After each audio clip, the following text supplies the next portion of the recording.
പണ്ടുകാലത്ത് അനുയോജ്യനായ വരനെ രാജകുമാരിമാർ തിരഞ്ഞെടുത്തിരുന്നത് സ്വയംവരത്തിലൂടെയാണ്.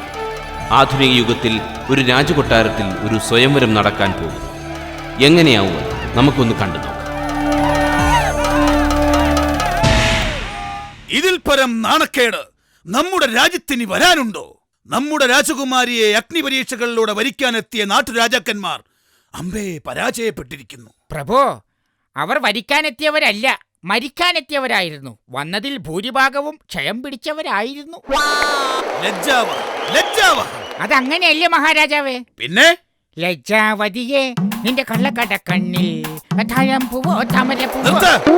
താമരപ്പൂവല്ല, തന്റെ ചെവിയിൽ ചെമ്പരത്തിപ്പൂവാണ് വെക്കുന്നത്. പ്രധാന കാര്യം ചർച്ച ചെയ്യുമ്പോഴാണോ ആഭാസം പറയുന്നത്? അല്ല, രാജാവ് ഒന്ന് റിലാക്സ് ചെയ്തോട്ടെ എന്ന് വിചാരിച്ചു. ഈശ്വര, ഇനി ഞാൻ രാജ്ഞിയെയും എന്റെ മകളെയും എന്തു പറഞ്ഞ് സമാധാനിപ്പിക്കും? രാജ്ഞിയെ എനിക്ക് വിട്ടേക്കൂ. അല്ല, സമാധാനിപ്പിക്കാൻ എന്നെ ആരും സമാധാനിപ്പിക്കണ്ട.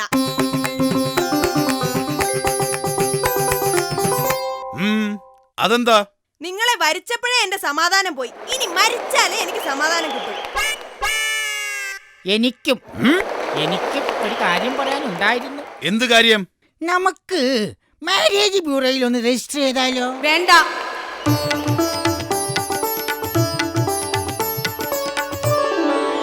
എന്റെ മംഗല്യത്തിന് വേണ്ടി ഇനി ആരും പ്രയാസപ്പെടേണ്ട. അപ്പോ ആയുഷ്കാലം മുഴുവൻ വിധവയായി ജീവിക്കാനാണോ കുമാരിയുടെ ഉദ്ദേശം? വിവാഹം കഴിക്കാതെ എങ്ങനെയാണോ വിധവയാകുന്നത്? വരിക്കാൻ വന്നവരെല്ലാം മരിച്ചുപോയ സ്ഥിതിക്ക് ആ വഴിക്കും വിധവയാകാമല്ലോ. എന്റെ സ്വയംവരം ഞാൻ സ്വയം തീരുമാനിക്കും. എങ്ങനെ? അതിനല്ലേ അച്ഛൻ എനിക്ക് കമ്പ്യൂട്ടർ വാങ്ങിച്ചു തന്നിരിക്കുന്നത്. ചാറ്റിങ്ങിലൂടെ വരിക്കാനുള്ളവരെ ഞാൻ കണ്ടെത്തി കഴിഞ്ഞു. അപ്പൊ അങ്ങനെ ചീറ്റ് ചെയ്ത് കുമാരി ചാറ്റ് ചെയ്തു. No, that is imposition. എന്നുവെച്ചാൽ ഞാൻ അതിന് അനുവദിക്കില്ലെന്ന്. ചീറ്റിംഗ് ആണോ ചാറ്റിംഗ് ആണോ? രണ്ടിനും. നീ കണ്ടെത്തിയ വരന്മാർ മത്സരങ്ങളിൽ പങ്കെടുത്ത് അവരവരുടെ കഴിവുകൾ തെളിയിക്കട്ടെ. അതിനുശേഷമാകാം സ്വയംവരം. സമ്മതിച്ചു.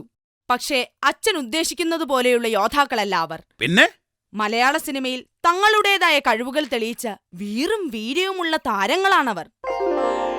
കാണട്ടെ അവരുടെ കഴിവുകൾ.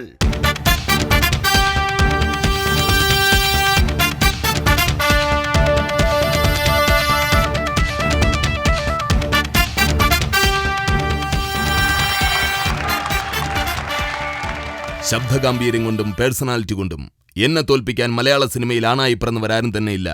ആരാണ് നിങ്ങൾ? ഞാൻ ആരാണെന്ന് അറിയണമെങ്കിൽ മലയാളം എന്തെന്നറിയണം, മലയാളി എന്തെന്നറിയണം, മലയാള സിനിമ എന്തെന്നറിയണം. ഇനി സ്വയംവരത്തിന്റെ ആവശ്യമില്ല. ഈ സുന്ദരിക്ക് പറ്റിയ സുന്ദരൻ ഞാൻ തന്നെ. ഇവൾക്ക് അനുയോജ്യനായ രാജകുമാരൻ ഞാൻ തന്നെ. അത് നടക്കില്ല. നടക്കില്ലേ? നടക്കാത്തൊരു പെണ്ണിനെ ഞാൻ കെട്ടില്ല. ഏയ് സവാരി ഗിരിഗിരി,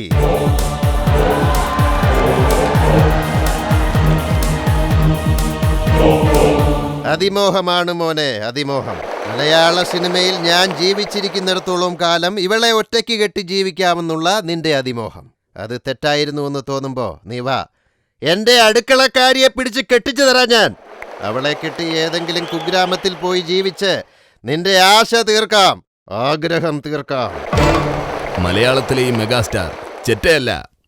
ഈ കാണുന്ന രാജാവും രാജ്യവും രാജ്ഞിയും എല്ലാം എന്റെ ചോരയും നീരും വേർപ്പുക. മതി, നിങ്ങൾ രണ്ടുപേരും കേമന്മാരാണെന്ന് നമുക്ക് ബോധ്യമായി. ഇനി നിങ്ങൾ നിങ്ങളുടെ കഴിവ് തെളിയിക്കൂ. ആദ്യ മത്സരം ആരംഭിക്കുന്നു. യോഗം. ജയിച്ച് രാജകുമാരിയെ കിട്ടിയാൽ അത് നിങ്ങളുടെ യോഗം, ഇല്ലെങ്കിൽ ഇത് വെറും ത്യാഗം. ഞാൻ റെഡി. ഞാനും റെഡി. അപ്പോൾ ആരംഭിക്കാം. യോഗത്തിൽ ആദ്യം തർക്കശാസ്ത്രം. തുടങ്ങട്ടെ. മിഥുനത്തിലെ മാമ്പഴക്കാലത്ത് മുകുന്ദേട്ട സുമിത്ര വിളിക്കുന്നു എന്നറിഞ്ഞ് മണിച്ചിത്രത്താഴ് പൊളിച്ച് മഞ്ഞിൽ വിരിഞ്ഞ പൂക്കളുമായി മായാമയൂരത്തിൽ ഒരു മിന്നാരം പോലെ വന്ന് മൂന്നാം മുറയും മാന്ത്രികവും കാട്ടിയ മിസ്റ്റർ ബ്രഹ്മചാരിയാണ് ഞാൻ. മനോഹരം, മനോഹരം. മാന്യമഹാജനങ്ങളെ, മഹാനഗരത്തിൽ നിന്നും മഴയത്ത് മുൻപേ മണിവത്തൂരിലെ 1000 ശിവരാത്രികൾ കഴിഞ്ഞ് ഒരു മേഘം പോലെ മുദ്ര കാട്ടി മേള കാട്ടിയ മനുവങ്കളാണ് ഞാൻ. അമൃതം ഗമയ. അഭിമന്യുവും ആര്യനും അധിപനും അഗ്നിദേവനുമായി അദ്വൈതവും ആട്ടക്കലാശവും നടത്താൻ അക്കരെ അക്കരെ അക്കരെ നിന്നെത്തിയ 6-ാം തമ്പുരാനാണ് ഞാൻ. 6-ാം തമ്പുരാനല്ല, അങ്കിൾ ബൺ. അയ്യോ, ഞാനത് മറന്നു. പക്ഷേ ഒന്നും മറക്കേണ്ട, 1+2 = കിന്നരം.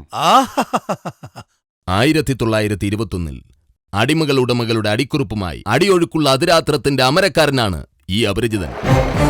അപരിചിതനല്ല, 1000 നാവുള്ള അനന്തൻ. മതി, ഇനി ആ വിട്ട് വായപ്പിടി. വായെന്ന അക്ഷരത്തിൽ തുടങ്ങാൻ. വിചാരണ കൂടാതെ വാത്സല്യത്തോടെ വജ്രവുമായി എത്തിയ വിഷ്ണു. വാനപ്രസ്ഥത്തിൽ നിന്ന് വരവേൽപ്പോടെ എത്തിയ വടക്കുംനാഥന്റെ വന്ദനം. ന്യൂഡൽഹിയിൽ നിന്നും നീലഗിരി വഴി നിറക്കുട്ടുമായി എത്തിയ നായർ സാബ്. നാടോടിക്കാറ്റേറ്റ് നാടുവാഴികളിൽ നിന്നും നാടോടിയായി എത്തിയ നാട്ടുരാജാവ്. പട്ടാള പരമ്പരയിൽ നിന്നും പല്ലാവൂർ ദേവനാരായണനായി എത്തിയ സേതുരാമയ്യരാണ് ഈ പപ്പയുടെ സ്വന്തം അപ്പൂസ്. അപ്പൂസല്ല, പൊന്തന്മാട. പോടാ പോടാ, പോയി പായെ പിടി. അയ്യോ, പായ പിടിക്കാനോ? പായ പിടിക്കാനുള്ളതല്ല, പാ കിടക്കാനുള്ളതല്ലേ? പാവച്ചു തുടങ്ങാൻ. പക്ഷേ പഞ്ചാഗ്നിയായി പട്ടണപ്രവേശം ചെയ്ത പിൻഗാമിയായ പപ്പൻ, പ്രിയപ്പെട്ട പപ്പൻ. കള്ളപ്പന്നി. നോ, കാലാപ്പാനി. കായപ്പിടി. കായ അക്ഷരം വെച്ച് തുടങ്ങാൻ. Kalikkalam Carnival. Kalippattam Kamaladalam. The King, the Truth, the Prince, the Wanted. Samrajyam Sagaram Sakshi. Sarvakalasala Sanmanassullavarkku Samadhanam. Thachiledathu Chundan Thaniyavarthanam. Thacholi Varghese Chekavar Thazhvaram. Udyanapalakan. Udayon. August 1. Onnaman. രാക്ഷസ രാജാവ്. രാജാവിന്റെ മകൻ. ചരിത്രം. ചിത്രം. ഇന്ദ്രപ്രസ്ഥം. ഇന്ദ്രജാലം. ഇലവങ്കോട് ദേശം. ഇവിടെ എല്ലാവർക്കും സുഖം. ഹരികൃഷ്ണൻ. യോഗം കഴിഞ്ഞു. സ്കോർ 2 പേരും തുല്യർ, ആർക്കും പെണ്ണില്ല. ഓഹോ, അങ്ങനെയാണോ? എങ്കിലിനി സംഗീതത്തിലും നൃത്തത്തിലുമുള്ള നൈപുണ്യം നമുക്ക് പരീക്ഷിക്കാം. എങ്കിൽ ഇയാളെ വിട്ടേരെ. കഴിവ് തെളിയിക്കാതെ ഒറ്റയൊരുത്തനും ഇവിടുന്ന് പോകാൻ പാടില്ല. പെട്ടുപോയ സ്ഥിതിക്ക് ഇനി ഞാൻ എന്തും ചെയ്യും. തുടങ്ങട്ടെ.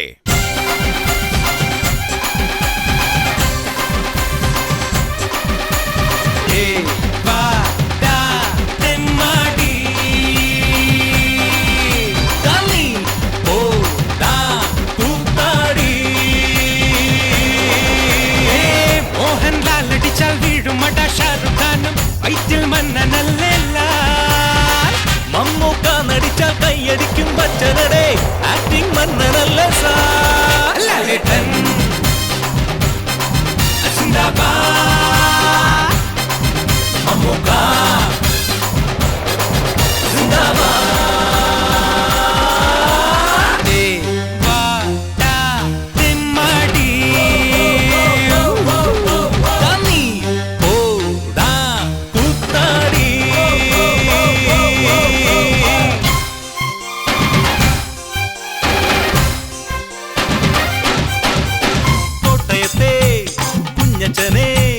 തൊട്ടവനോ മടങ്ങൂല, സ്ഫടികത്തിലെ തോമാച്ചനെ കണ്ടവനോ മറക്കൂല. മഴയെത്തും മുൻപത്തെ മമ്മുക്കായോ, കോളേജിൽ പിള്ളേരുടെ സ്വന്തക്കാരൻ. തേന്മാവിൻ കൊമ്പത്തിൽ അലുചേട്ടൻ, തേൻ പോലെ പാടുന്നൊരു പാട്ടുകാരൻ. ആരണ്ടാം മമ്മുക്കായെ ആഭാസം പറയുന്നത് ഓട്ടോയിൽ വിട്ടിപ്പോകൂല. ലേട്ടൻ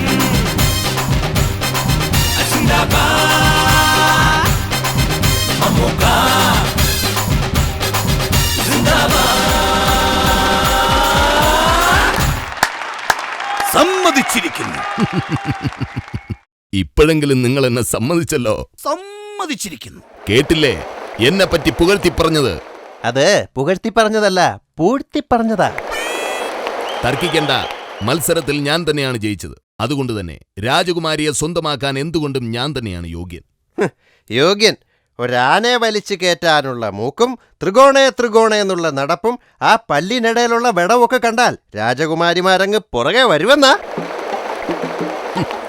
ആ മത്തങ്ങ കവിളും ആമവാദം പിടിച്ച പോലുള്ള ചരിഞ്ഞ നടപ്പും ആ ചളുങ്ങിയ മൂക്കും കണ്ടാൽ രാജകുമാരിമാരൊക്കെ ഇപ്പൊ വരും. നിർത്തൂ, പരസ്പരം പുകഴ്ത്തിയത് മതി. മത്സരങ്ങളിൽ നിങ്ങൾ 2 പേരും തുല്യരാണ്. അതുകൊണ്ട് നിങ്ങളിൽ ആരാണ് എനിക്ക് അനുയോജ്യനെന്ന് കണ്ടെത്താൻ കഴിയാതെ വന്നിരിക്കുന്നു. അപ്പോൾ ഈ ഇനി ജീവിതത്തിൽ ഒരിക്കലും നമ്മുടെ മകൾക്ക് മംഗല്യം ഉണ്ടാകില്ലെന്നോ? ഇനി നാം എന്ത് ചെയ്യും?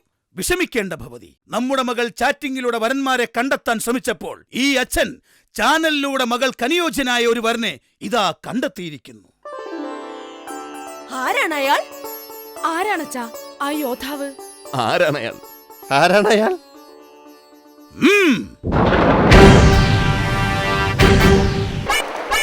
വരൂ കുമാരി, ഇനി ഒട്ടും താമസിക്കേണ്ട. അറേബ്യയിലെ കേരളമായ സലാലയുടെ ഹരിതാബയിലേക്ക് പോകാം. അപ്പൊ ഞാനോ? കുമാരിയെ എനിക്ക് തന്നതിന് നിങ്ങൾക്ക് ഒരു ഹുണ്ടായി കാർ സമ്മാനമായി നൽകുന്നു. അയ്യോ, എനിക്ക് നെഞ്ചുവേദന എടുക്കുന്നു. എന്നെ ആശുപത്രി കൊണ്ടുപോ. ഇനി ഒട്ടും താമസിക്കേണ്ട. കട്ട്ലറ്റ് മെഡിക്കൽ സ്റ്റാറിൽ പോയി വിശ്രമിക്കൂ. ആജീവനാന്ത അനാരോഗ്യ പരിരക്ഷ.